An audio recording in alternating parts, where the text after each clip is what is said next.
Et pour parler des enjeux de ce second tour des législatives en France, nous sommes en direct avec Jean-François Pauly, avocat et directeur de l'Institut méditerranéen de droit et de géopolitique. Bonjour. Bonjour.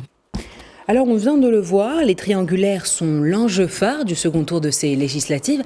Pouvez-vous expliquer à nos téléspectateurs d'abord en quoi consiste le mécanisme juridique de ces triangulaires ?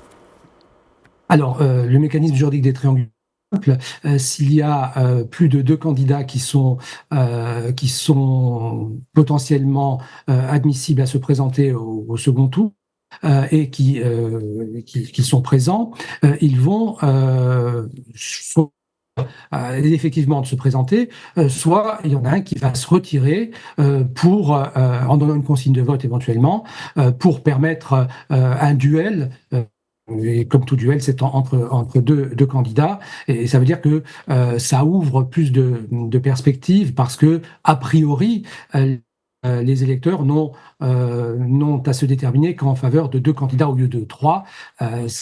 Rend plus facile l'élection de l'un ou de l'autre, et en général, celui qui se retire donne des consignes de vote ou qui ne sont pas suivies, mais les électeurs toutefois libres de choisir de se reposer sur le candidat conseillé par celui qui sait exister. Alors en second lieu, pourquoi ces triangulaires sont-elles stratégiques pour ce second tour des législatives en France ?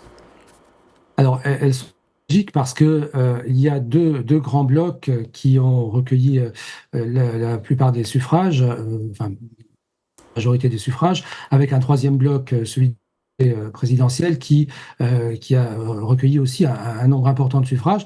Et donc, ça permet d'arbitrer et de faire basculer éventuellement en faveur du premier bloc, qui est le Rassemblement national, deuxième bloc qui est celui du nouveau Front populaire, et ainsi l'un ou l'autre pourront obtenir une majorité plus importante. La question essentielle, c'est de savoir si le Rassemblement national aura ou non une absolue après ce second tour des élections, venu de l'avance importante que ce parti a pu avoir à l'issue du premier tour.